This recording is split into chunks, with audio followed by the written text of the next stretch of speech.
or whatever your poison is. Go for it.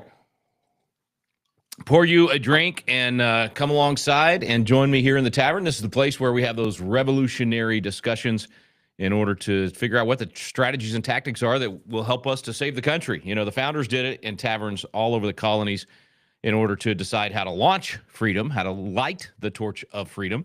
And it's our job to figure out how to keep it burning and preserve it and pass it to the next generation. We've got a lot of challenges all over the country, but there's always the good, the bad, and the ugly. So tonight I'm going to run through a few of those items and the good, the bad, and the ugly, and then we'll open it up to your questions. So be sure and comment in the chat. Let me know if you've got questions or comments on what I'm talking about, and we'll get to those as soon as we can.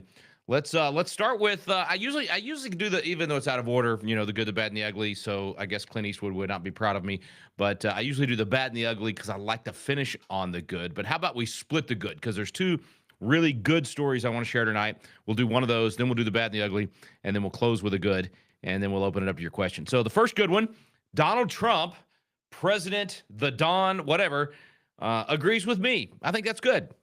Now, he agrees with me on a lot of things. I should say I agree with him on a lot of things. But on this one, we were not on the same page. In fact, I criticized President Trump on this quite a bit over the last 8 or 10 years. And it's an issue that is near and dear to my heart. It's something that my wife and I have been fighting for almost 30 years, not quite 30. You could say 30 years because we were fighting for it personally in our own lives with our children and with our extended families who, you know, especially on my wife's side, were just thought we were crazy.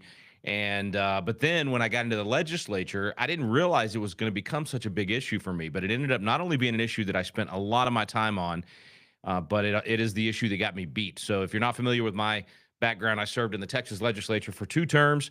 I beat an incumbent when I went in. It was a long shot race that most people thought we would not win, but we did. And served 2 terms. My second term, I won in a landslide. In my first term, I barely won. So that's the race where I lost by 20 votes on election night. We had a recount because we had paper ballots. We could put our hands on every ballot, and we could recount every single ballot, and it ended up winning by 36 votes. So it was a very, very close race when I ran against that incumbent. And then when I was the incumbent, my second term, I won in a landslide. And then in my third term, I barely lost. And I barely lost. That one, 200 votes out of 45,000. First one was 20 votes or 36 votes on the victory, out of about 30,000. And then in my third race, it was about 45,000 votes. That's how much the district had grown. And I lost by about 200 votes. And in that race, I was the number one target for the Democrats in Texas. They poured it was about $1.5 million that they spent against me. Now, today, that's not a big deal in a really contested House or Senate race.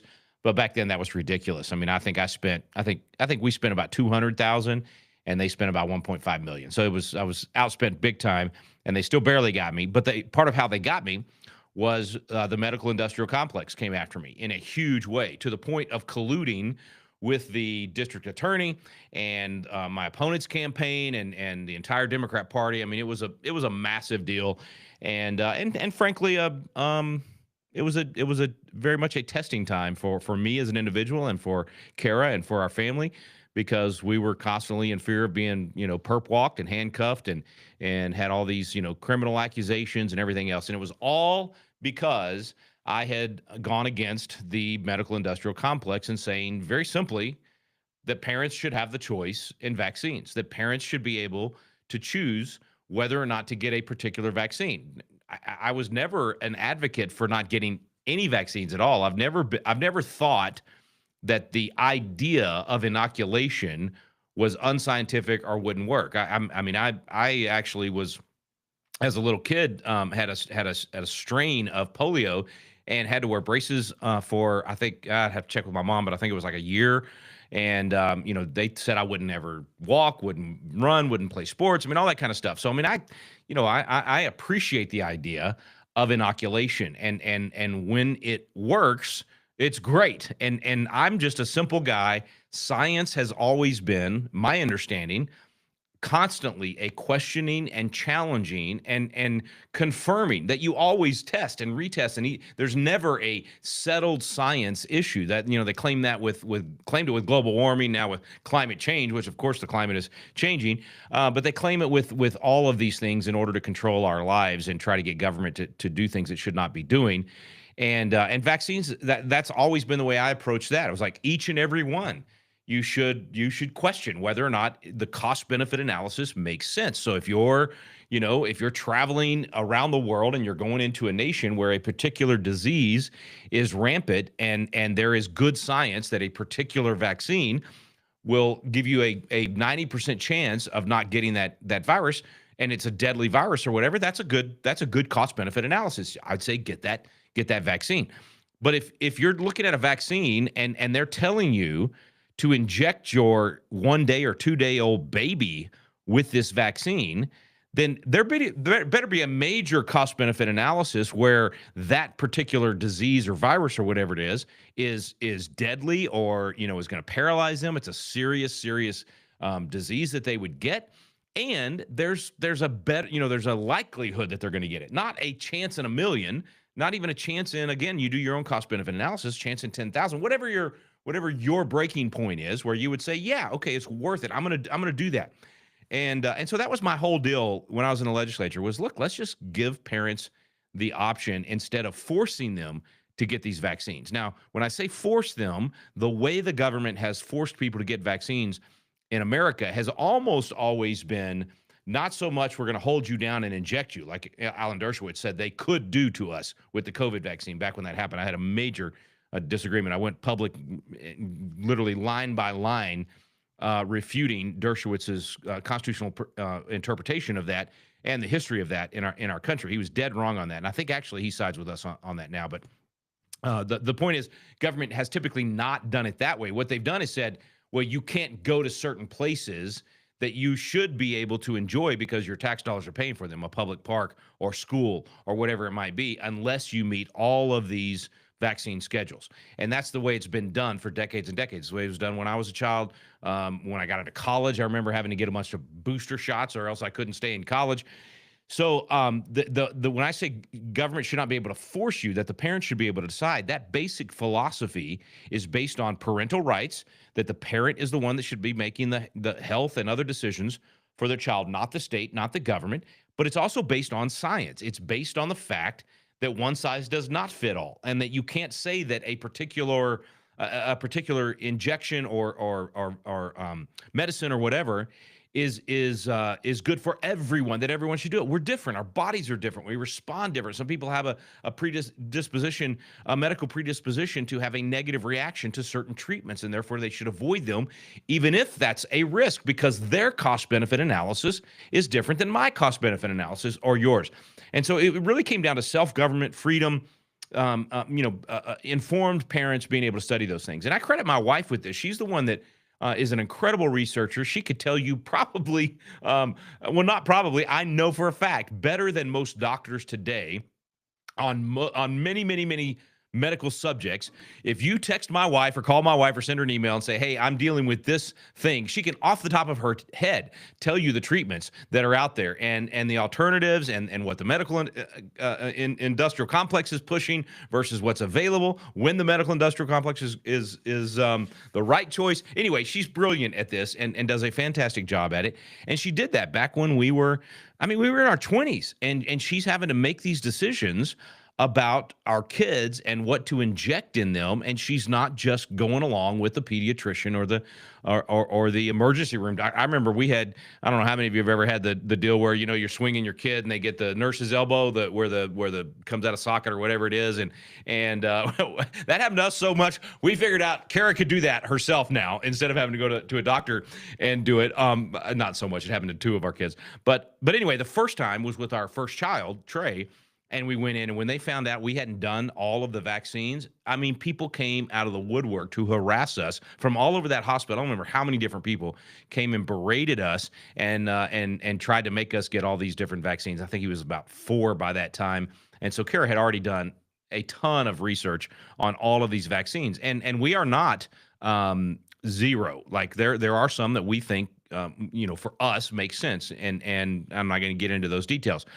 But in the legislature, when I just simply said parents should be able to decide, people looked at me like I had three heads. They called me all kinds of names. I remember being ostracized literally in the legislature, not just by Democrats but by Republicans, over this issue, as if I was going to ruin public health, which that's a whole nother subject. I don't believe in public health. I think health is a private issue, and the only time it becomes a public issue is when you have a true Black Plague type pandemic, which COVID was not, by the way, and you need to regulate in some way those public spaces because something has a 3 to 5% or even 10% or more case fatality rate, which we've not even experienced that in our lifetimes in America. So anyway, I was a major advocate for this, and again, I wasn't even lobbying for or filing legislation or pushing for banning of any vaccine or even removing a particular vaccine from what the state of Texas recommended. What I was for was simply giving parents the choice to say no on particular vaccines. And ironically, the one that I picked back then, I should say Kara and I picked together, was the easiest one to explain, and that was Hep B. It was so easy to look at the science and the data and see that, first of all, you only get Hep B through a blood transfusion or sex. So your day-old baby, do your own cost-benefit analysis. What's the likelihood that your day-old baby's going to have sex or need a blood transfusion?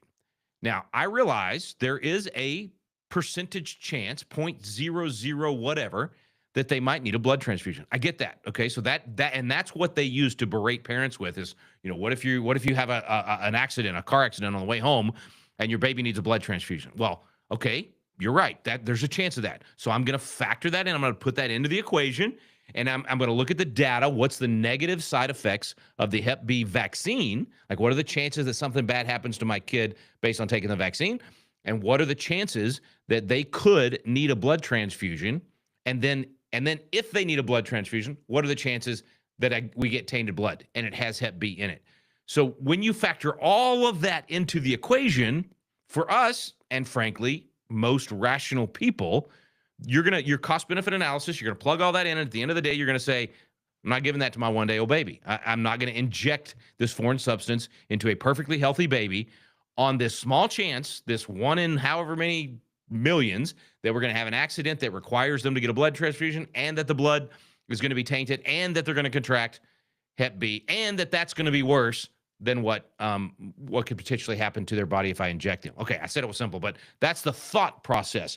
The simple part is I'm able to stand on the House floor 28 years ago, and say very simply, Hep B is only contracted through sex or blood transfusion. Therefore, if you want to recommend in the recommended schedule that even 10 or 12 or 13, if you think your kid's going to have sex at 13 or 14, and now their likelihood goes up that they could catch, or get contract Hep B, that's a different equation for you than it would be for us. But I understand that you're getting into an area where maybe more people you might want to do that.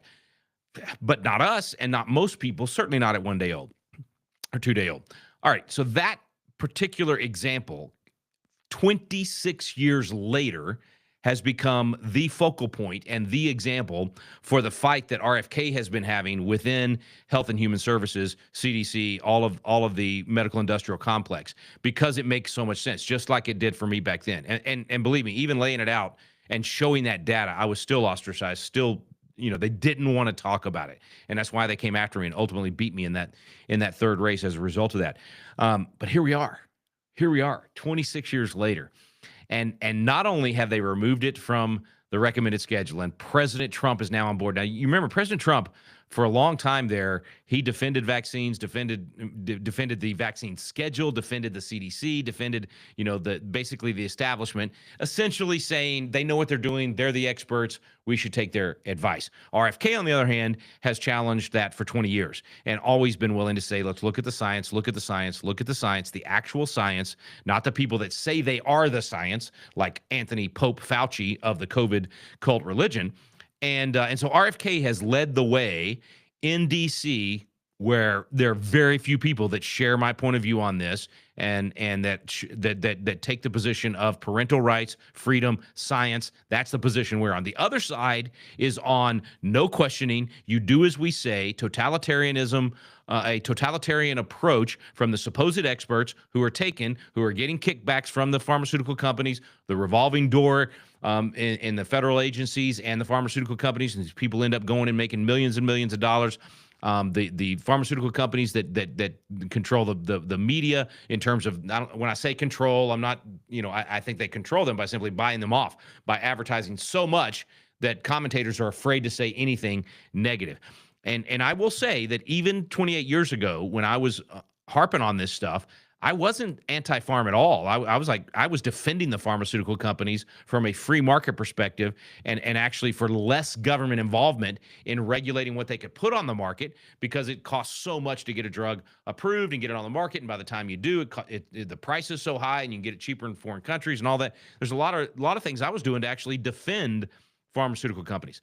But today it's far worse than it was back then in terms of their control of our federal government and those agencies, and my my godfather of politics, who I only met one time and literally just in passing as he walked by, President Reagan, who I named a kid after and have another kid on his birthday, and used to have a dog named Dutch and did a documentary on him. I'm a Reagan guy. But Ronald Reagan really messed this up by signing the legislation that gave pharmaceutical companies immunity, and basically said, as long as you provide vaccines, you're not going to be held accountable, even if they harm people. And that was such a big mistake, because that creates such friction in the market, and it allows people to put things on the market that they're not accountable for. Therefore, they're not going to do the research and development. They're not going to try to make them better. They're going to not do the scientific method anymore, because now they got a blank check, man. Everybody's they got the government requiring their product to be injected into every kid born in the United States. Heck yeah, that's a great deal for them. And if they don't make it well, or they end up with a tainted product, and kids are harmed by it, they aren't held accountable for it. I mean, who wouldn't want that deal? Totally ridiculous that we did that. And now 40 years after that, you end up with what happened with COVID.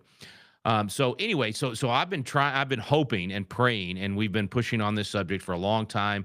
There's some really good people out there now, Del Bigtree and Jackie Schlegel and others, that have really carried that ball forward. I do think, Kara and I and Dawn and some of the folks that lobbied with us back then and helped educate us. And I mean, I remember Kara pushing Trey in a stroller throughout the state capitol, door to door, going to every legislator and talking to them about this subject, and trying to inform them on this subject. All these years later, we won. We finally won on this subject. So I was looking for the actual, let's see if I have the tweet from President Trump, but he basically said what we said, all those years ago, that this is ridiculous to have 72. Back when I was fighting this, it was 28 or 30. No, it's 32 doses. Now it's 72 or more. And he's basically said, we need to now rethink this entire thing. And we need to not be injecting kids with so much.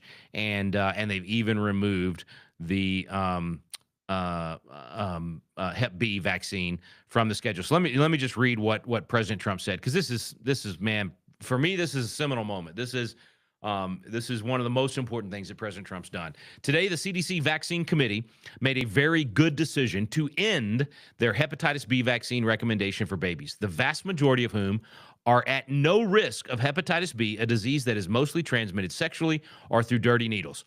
The American Childhood Vaccine Schedule long required 72 jabs. He even used the word jab. Love it. For perfectly healthy babies, far more than any other country in the world, and far more than is necessary. In fact, it is ridiculous. Many parents and scientists have been questioning the efficacy of this schedule, as have I. Well, okay, he kind of did, but not really. But he definitely is now. That is why I have just signed a presidential memorandum directing the Department of Health and Human Services to fast-track a comprehensive evaluation of vaccine schedules from other countries around the world, and better align the U.S. vaccine schedule so it is finally rooted in the gold standard of science and common sense. I am fully confident Secretary Robert F. Kennedy Jr. and the CDC will get this done quickly and correctly for our nation's children. Thank you for your attention to this matter. Maha. Make America Healthy Again. I'm telling you, I bought two of those green Make America Healthy Again hats as soon as RFK's campaign came out with them, even though I was, of course, supporting President Trump. And when RFK and President Trump teamed up, when that rally happened, and it was a turning point rally, actually, where RFK came out and the fireworks and everything else, and he joined the Trump campaign, which, by the way, Charlie Kirk was instrumental in making that happen. When that happened, that day, man, I remember thinking this could actually happen. We could finally win after 2.5 decades of fighting this fight, and finally get some common sense, finally restore parental rights, finally decouple potentially the federal agencies from these pharmaceutical companies.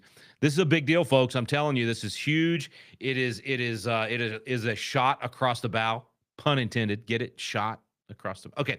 Anyway, it's a shot across the bow because you're basically what you're doing is you're breaking the financial hold that the pharmaceutical companies have. So if you have a product that hundreds of millions of Americans are required to take and to buy, and in most cases they don't even have to buy it. We pay for it with our taxpayer dollars. We absolutely subsidize all of that. Or if private foundations like Bill Gates and others end up subsidizing it. If you have a product like that and you have that kind of stranglehold, you have an unlimited money supply with which to lobby Congress and state legislatures and buy off the media and everything else. What this will do is significantly impact their bottom line. Everything you remove from the childhood schedule, two things happen. Number one, you sell a lot less of it, so their revenue goes down. But the most important thing is you lose the immunity. So the reason that they pushed for the COVID vaccine to be added to the childhood schedule, the only reason, because there is no scientific reason for it. There is zero common sense or science behind requiring a baby or even a child to get the COVID vaccine. Again, cost-benefit analysis. What happens to most children when they get COVID? Almost nothing. And then what's the risk if they take the COVID vaccine? Absolutely huge. So there's no scientific cost-benefit analysis, common sense in requiring it on the childhood vaccine. So why would they do that? Why would they push for that? Because then they get immunity. Once you put it in the childhood vaccine schedule, now you fall under that legislation that gives you the immunity. So this shot across the bow to remove Hep B from the vaccine schedule, and maybe they're not going to remove. They're probably not going to remove it completely. They're just going to say not for babies. We're going to move it over to 6 years old or whatever, and then they can still get their immunity. So I'm sure they're going to find a way to make this less bad for them. But just the questioning of the scientific community, just the conclusion, because the studies are overwhelming that we're right on this, that we've been right on this for 28 years. It's just massive. This is a huge win. It's more than good. It is great. And it just, man, I feel vindicated. I feel like the stuff we did 28 years ago, even my loss in that race in 2002 and all the stuff the medical industrial complex did to me and to my family, and all the money and the criminal investigations and the lawfare and the nightmares we went through. It's worth it. It's worth it. We were right then, and President Trump is right now to do this. And so I would say to the naysayers out there that turned on RFK and President Trump when they didn't do this fast enough, the wheels of justice turn slow. These things take time.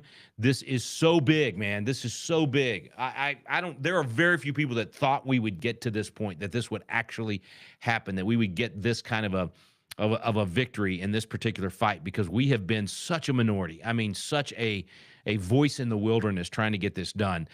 And so this is a massive victory. So I would say to those people that have been impatient on the FBI and the DOJ and the indictments and all the other things, which I have been as well, but I've been saying all along, it takes time. You're literally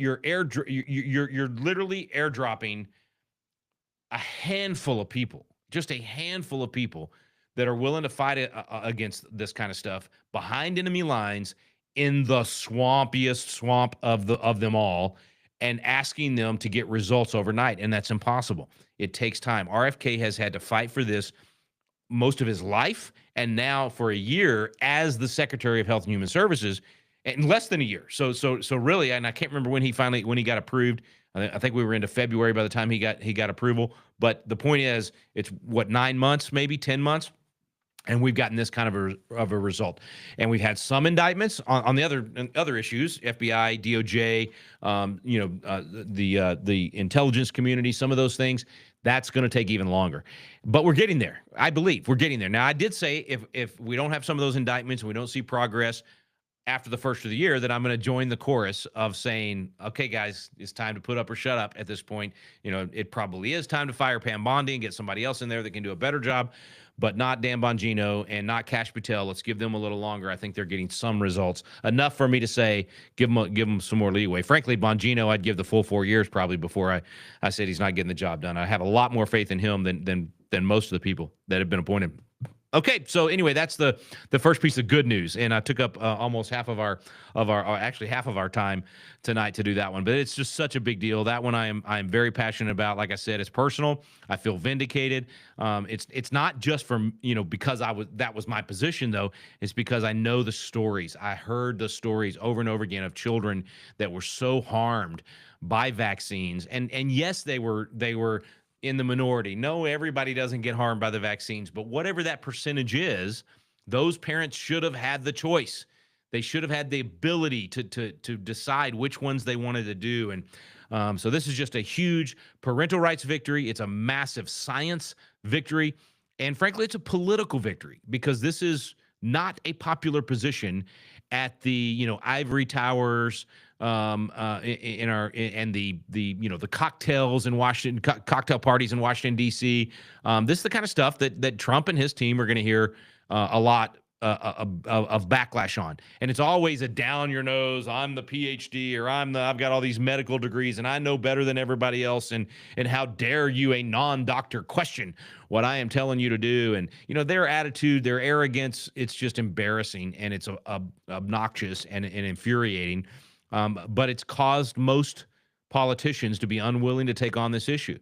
I got a lot of friends in the state legislatures across the country and in Congress that won't touch this issue with a 10-foot pole because they're not willing to punch up. They're not willing to take on these people that have the supposed expertise in this area, but have proven themselves to be wrong in so many ways on this particular issue. So big victory, and super excited to see it happen. Okay, let's that's one of the good items. I'll get to the other good item to close out tonight with the bad and the ugly. And I'm trying to remember. I know what my ugly item was, but I can't remember what my bad.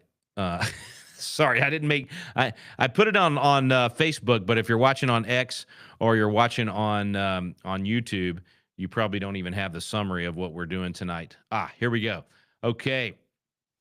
Let's see. The bad. Islam is winning, but we haven't even begun to fight yet. So here's what I mean by Islam is winning. So the ability to come into our nation in droves during the Otto Penn administration basically set them up for victory unless we have some massive courage and massive change. And what I mean by that is you've got enough here now that they're already taking over communities. Now, let me back up a second. When I talk about Islam, I have no problem saying Islam is a threat to American civilization. Islam is not compatible with American civilization or the United States way of doing things, certainly not the United States Constitution. And so the more Muslims you invite into the country and the more Islam grows in the country, the more of a threat it is to our way of life and to our system of justice and government. Now, I don't play clips on the Tavern, but I could play you some clips right now of imams saying exactly the same thing. They have laid out their plan. They are unapologetic about it. They are not private about it. When people tell you who they are, you need to listen and you need to believe them. And they have said, we are here to take over America. We are here to destroy the United States Constitution, to replace Christianity, to all of these things. I mean, there is no question what they are for. That is not good for our country. And we need to be honest about that. And we need to say, Islam is not a religion. It is a political theory masquerading as a religion, and it is not good for our culture. And I don't believe that we should two-step around that anymore. I don't believe we should tap dance around that. Now, I'll stand with Muslims to fight against the LGBTQ agenda in our schools and all of those things. They actually agree with us on a lot of those things. And so if I'm in Michigan or Minnesota or one of these, now Texas, all over Texas, and Muslims are willing to come and fight against a thing that I'm fighting against, I'll lock shields with them on that, and we'll fight that particular battle on that. But at the same time, I will say that overall, in the cost-benefit analysis, they're not good for the American culture. And we should not be immigrating people that do not assimilate into our culture. We should be saying no to people that do not come to our country and become Americans and support the American Constitution and assimilate well into our form of freedom, our way of life, our value system. Doesn't mean they have to become Christians. I'm not saying that. It doesn't mean they have to, take a particular position on certain issues. However, they absolutely do have to not support things that undermine the Constitution and freedom of religion for other religions. And Islam absolutely does that. Just look at Australia. Look at virtually every country in Europe now. Look at what they're doing. So all that set up to say this is a cancer. It is dangerous to our country. And unfortunately, we've given it a foothold. We allowed over the decades, but mostly in the last 4 years before President Trump, through the Otto Penn administration, a massive influx into the United States. Not only illegal, that's a little easier to deal with if President Trump does the deportations at a higher level, but also the legal. And that's why last week I talked about his tweet saying that he was actually willing to deport those who actually came here legally, that were given asylum or even just allowed to immigrate. I think he has to, and we have to start making this a number one issue, and that we're going to send you home. We're going to kick you out of our country if you say hateful things about America, and you were invited in. Now, this is a different standard than someone that is a citizen of the United States and certainly a native. We have a right to criticize our government, but if we're letting you into our country, if we're inviting you into our country, and you're going to hate on our country, and you're going to say you hate America, that automatically should disqualify you. There is no reason to let them in. There is no reason to let them stay. They are not owed anything. America does not owe the world asylum. America does not owe the world the freedom to come here and change our nation. You do not owe anyone in your community one of the bedrooms in your house. You do not owe them a seat at your table in your home or a plate and a meal. Now, if you, as a Christian or as a good citizen, want to help people, as you should and as I should, that's one thing. It's another thing entirely to say that you have an absolute duty and responsibility to invite them into your home with your children and give them a part of your children's inheritance or a part of your monthly budget. That's ridiculous. Nobody would agree with that. Hopefully no one's sane anyway, or at least with common sense. But what we've done is exactly that with our nation. And so we got to get back to common sense immigration. I completely 100% agree with my Congressman Chip Roy, who has said put a pause on all immigration. Certainly what the president's already done, 19 what he calls third world countries. I think it should be any country where the majority religion is Islam. I think it should be any country where they've shown any propensity to have a higher than normal percentage of the immigrants that come here end up participating in crime or undermining America or being part of protests against America or Western civilization. Those people should be gone. All right. So that's a no-brainer. So the bad news is Islam is winning. We are not fighting back hard enough yet. We are not even awake to this issue yet, and we got to do a better job. And so that's part of the reason that Charlie Kirk was so big on this as well. He was working hard to put coalitions together to defend Western civilization against this imminent threat. Imminent. It is no longer something you can say, well, if they keep doing this, then maybe in 40 years they will outbreed us and there's a threat to America's. So no, it's now. It is right now in communities all across America and including in my great state, my home state, the great state of Texas. So that's the bad. We've got to wake up on that one. I do think there is an awakening happening. We're certainly talking about it a lot at Flashpoint. I'm sure we'll talk about it tonight here in a few minutes again. But we're also going to be doing some training on it in all of our Flashpoint events. We're going to do a lot of Flashpoint events in 2026. I hope you can join us for some of those. I'm going to be teaching and training on some of these things. So we'll have flash talks. We'll have all kinds of good training happening. But that bad issue is not going away. It's unfortunately, it's probably going to get worse before it gets better. but we begin strategizing and working on it now, and we can turn it in the long run. Okay, the ugly, and then we'll have one more piece of good news, and I'll go to your questions. The ugly, man, I am so sick of the petty envy and jealousy, both at a high level with these commentators out there like Candace Owens and others who are purely out of envy and jealousy trying to destroy Turning Point, trying to destroy Patriot Academy, trying to destroy all the people that are actually on the ground in the battle and doing the things that are winning the culture back, that's actually restoring the Constitution. I'm sick of these petty middle school games that these people play. And of course, right now it's most front and center on a national scale with Candace Owens, and so that's why I'm glad Turning Point is punching back, and we'll see where this whole thing goes. But I bring this up to acknowledge that it's happening and that we all need to be intentional with our diet of information, as my friend Nicole Tice would say. We need to be very intentional with who we listen to and who we encourage other people to listen to. Because you can argue and you can say it's just free speech and it's just civil discourse, but there is a point at which it's poison. There is a point at which I wouldn't be for outlawing it, but I am absolutely for shunning it, for ostracizing it, for saying to the people that are willing to listen to us, don't put that in your diet of information. Don't let that evil be constantly poured into your mind. We've said this forever with our own kids, with Patriot Academy, I learned it from Zig Ziglar 40 years ago, listening to tapes in the car, traveling with my dad, that you've got to guard your mind.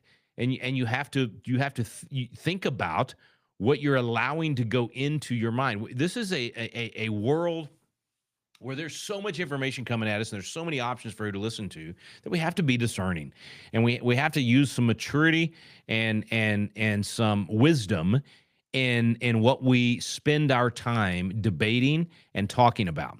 And again, I am all for civil discourse. We teach that at Patriot Academy. We've been the ones encouraging. I try to look for opportunities to be able to debate people I disagree with, but we still have to be discerning. We still have to choose which debates to engage in. You only have so many hours in a day and so much time and all of those things. And there's such pettiness going on out there. I don't have an interest in countering those who are just wanting to wallow in the mud.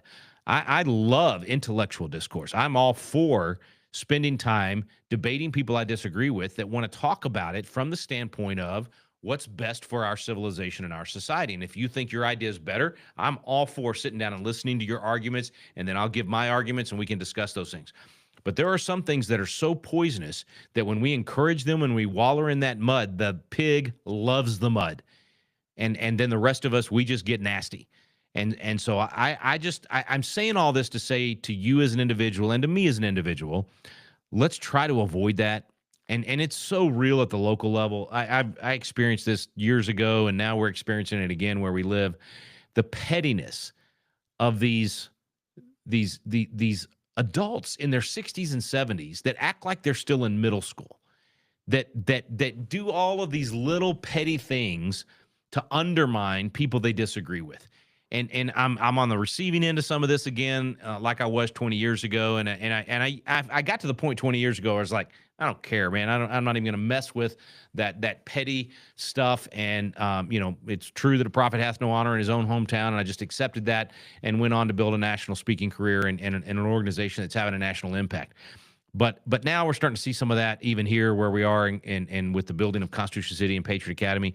And so I'm so put off by it. It's just nauseating. It's a waste of time for everybody. We've got the left literally assassinating our leaders, tried to assassinate Trump multiple times. They got Charlie. They've already shot up other homes. They're going, I mean, we've got a left that is literally willing to do violence and murder us. We've got Islam now a cancer in our country growing like crazy. We've got such big issues to deal with, and these people, they relish in being able to win these stupid local games that are a waste of time, and they impede the progress of those who are actually on the front lines doing things that make difference. So I say all of that to say that ugly part, don't play the game. Don't be a part of it. Don't waste your time in these stupid little petty fights that at the end of the day, end up being like chihuahuas nipping at the heels of the lions that are out there actually making a difference. Don't be one of those people, and do everything you can to get past whatever the personal offense is, where someone didn't kiss your ring, or or you're jealous of them because they've had more success than you or had more impact than you. Let's not do the petty stuff, okay? And look, but for the grace of God go I. I will readily admit there are times where something happens, some event happens or whatever, and I didn't get invited to speak, right, or whatever, and I'm like, well, what? I mean, I'm offended. Why didn't I get? That's petty. Okay, that's petty. That's envy and jealousy of those that went. And so I'm praying to God that I don't fall into that trap, and I'm challenging you not to fall into that trap. It's a waste of time, and it prevents us from winning in the long run. Let's lock shields, pick our battles wisely, and march into battle with all of our focus and energy on the things that matter most. And rebuilding liberty is what matters most. I mean, I literally wrote this to give us the 12 most important steps to take to save our country. Fight for those things, and don't get caught up in all that petty stuff. Okay, last piece of good news. The Supreme Court just might actually finally ban racial gerrymandering. Texas wins temporarily on our redistricting map, which is one of the first redistricting maps in the country to not consider race. So it's the opposite of racial gerrymandering. It's still gerrymandering because any map is going to have gerrymandering. Because that's how you draw maps. It's thank you, Elbridge Gerry, as governor of Massachusetts and signer of the Declaration of Independence, for beginning that nonsense. But it is the way that it works, and both parties do it, and they're going to do it as long as there is voting. Okay, it's always going to be that way. But don't allow race to be part of it. And unfortunately, our Supreme Court has encouraged that and upheld that in just the recent years, and our government has forced it upon states and said you must use race. You must draw congressional districts that guarantee someone will get elected that's black or that's white or that's yellow or that's red or that's whatever color. That's absurd. Sorry, didn't mean to leave it. Bronze, whatever. Absurdity. It shouldn't matter at all. Shouldn't matter at all. I don't care if you're red, white, yellow, black, or brown. All right. What I care about is how do you vote? What are your policies? What are you going to do as a congressman? That's what we should be voting on. And anyway, so Texas wins. I know for a fact because my friend Phil King drew the maps, and I've talked to him about this a lot, that no race was considered. They did not consider race at all. They did it right. And of course, it got challenged, went all the way up to the Supreme Court. It has not been decided by the Supreme Court on the merits of the case. All that's been done is they've basically said, go forward with those maps for the 2026 election. We think that there's a high likelihood you will win once you argue the full case before us, and then they'll end up arguing the case in the coming months. But anyway, huge victory. It's going to impact a lot of states. It's going to impact potentially the makeup of Congress. And now there are more states that are going to do redistricting here in the midterms. Florida's Ron DeSantis has called for a special session. They're going to do it there. Several other states are doing it. So this is really, really good news. I've been barking about this for a long time, that we should not be using race when it comes to our redistricting. So anyway, that's the good, the bad, the ugly. Let's get over here to the chat and see if I can squeeze in a few questions before I jump over to Flashpoint. All right. Welcome, everybody. Thanks for joining me tonight in the Tavern. All right. At the federal level of the civil government, are the oaths taken when sworn in the same today as during the time of the founders? You know, Josie, that is a great question. I do not know the answer to that question because I don't know. I don't know the exact language of the oaths. I know most people that get sworn at the federal level still use a Bible. A Quran has been used a couple of times, but I do think the language, I think the wording of the oaths are close. Trying to remember. Seems like it was David Barton that had an entire talk on oaths and the importance of that, and why the founders believed that was so important, and why you were swearing before God that you were going to, uphold that oath. I may have to go back. I think we talk about it in Constitutional Live, if I remember right. Maybe somebody on here remembers. I don't recall where it was. Might have been in Biblical Citizenship, but I think we covered that a little bit more in Constitutional Live. Wow, we got Pennsylvania, Wisconsin, lots of folks on here. Not one vaccine on the pediatric schedule has been tested against placebo. Okay, this is a really important point. Thank you for pointing that out. For certain, there is no study on the combination of all these vaccines and what it does to a baby. That alone should be a reason to question what they're doing and challenge what they're doing. But yeah, even the individual vaccines, the studies against placebos, I don't know that it's non-existent on any of them. You may be right on that, but I think there's some that have only a few, but some. Okay. If you aren't in the legislature, are you able to go to the Pro Family Legislators Conference? I definitely enjoy those episodes on wall builders. Thanks for listening, Nicholas. No, I don't think so, because it's already gotten so big, and they try to make it something that legislators can interact with. There's a few people that end up going that are like members of Congress or whatever, and some organizations that sponsor the event are able to come, but I think that's pretty much it. Newspaper articles in 1918 flew in my dad's hometown. They started you up of Michigan in the winter if you left your house. They started you, and I'm not following what you're saying there on the Michigan thing in 1918. I looked at all 50 states back when COVID was happening in 2020, and they were doing all this nonsense. And I could not find a single state that was going as nuts as what they did this time with COVID. There were some definitely that recommended closing the churches for a couple of weeks, not months, and the theaters. And then there were some areas like San Francisco, of course, that required masks on public transportation. So if you were on the bus or the train or whatever, you had to wear a mask for a little while in those early periods. No one that I saw required you to stay home. No one quarantined healthy people. I am very confident that was the first time we did that ever in history. Now, if you had the virus, they could potentially quarantine you, and that actually would make some scientific sense. But yeah, I'm not sure what I can't read what you've got here. So if you want to repost that one on Michigan, though, I do have to get off here in about 2 minutes here. Let's see.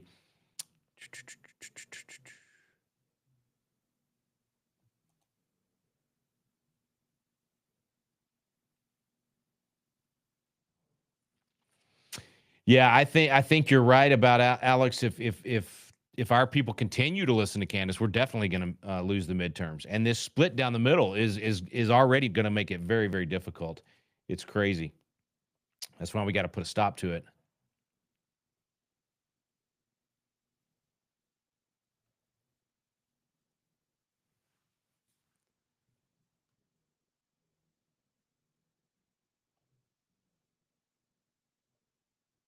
Oh, good. Thank you, Scarlett. So yeah, the oaths section is in Constitution Alive. Let's see. My chat is acting up on me here.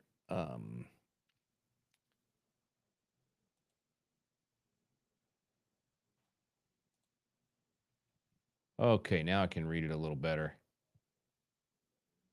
Yeah, so, I mean, side effects from pharmaceutical products should be looked at carefully, right? I mean, that should be a part of the ongoing science. Of course, they're supposed to do all these studies ahead of time, and that way before you even put it on the market. And again, though, some of that I think is we require too much, and then because we make it so expensive, you end up with people getting paid off. And then you look at a lot of the COVID vaccines, and they hid a lot of the results. They lied, they manipulated the data. So yeah, it's a mess. It's a mess. Yeah, this is what I voted for too, Anita. Absolutely.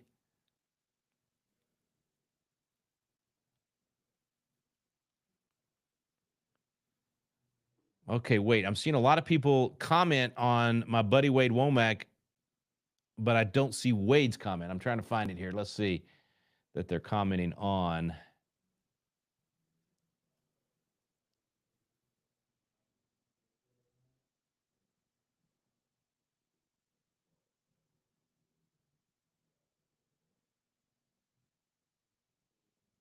Oh, I see what you're saying. Your mom chose those two. Yeah. Yeah. And man, that's the parents' right. Absolutely. Yeah, I was cheering too whenever when RFK joined President Trump, for sure, for sure.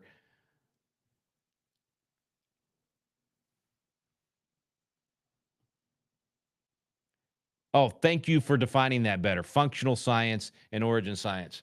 If a person listens to the data, then it's functional. But if the person doesn't listen now, it's origin science. Interesting. Great question. According to the founding fathers, what is sacred honor? What does it look like when applied today? I need to go back to some of their specific definitions, but what I have always summarized it as, and if you've taken any of my classes, I tend to take all the big fancy words and turn it into country boy language, because that's just my preference, the way I think and speak. And what I see sacred honor is your reputation. It's being willing to say, I'm going to stand for this, even if I get accused of being whatever, or even if I lose certain friends or business or whatever it might be. Sacred honor is you're putting it all on the line. You're saying, I'm willing to put my name on the line. I'm willing to put my reputation on the line. And honestly, for most of our lives, that wasn't a big deal because we still had this common understanding that disagree with you, but I'll fight and die for your right to say what you want to say. And we kind of respected that different people had different opinions. But then in the last 5 or 6 years, we had this Orwellian thing where we're going to silence people. We're going to disassociate. We're not going to even family members not even talk because they have different opinions.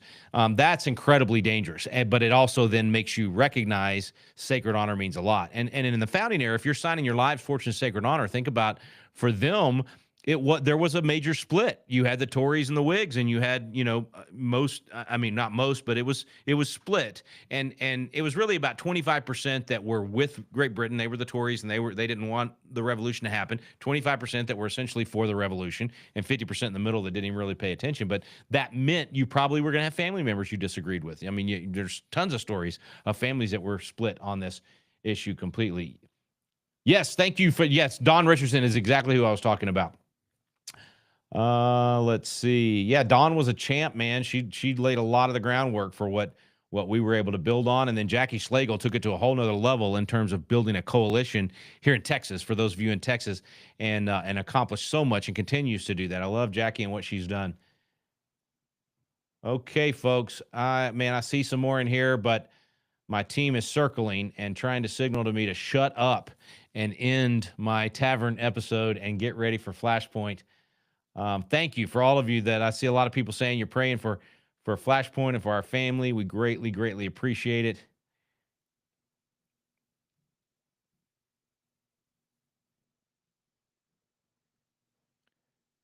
Okay. All right. I'm going to have to jump over. Everybody, thank you for being here with me in the Tavern tonight. We'll have more of the good, the bad, and the ugly next Monday night at 6 o'clock Central. We'll see you right here in the Tavern. God bless everybody. Have a great night.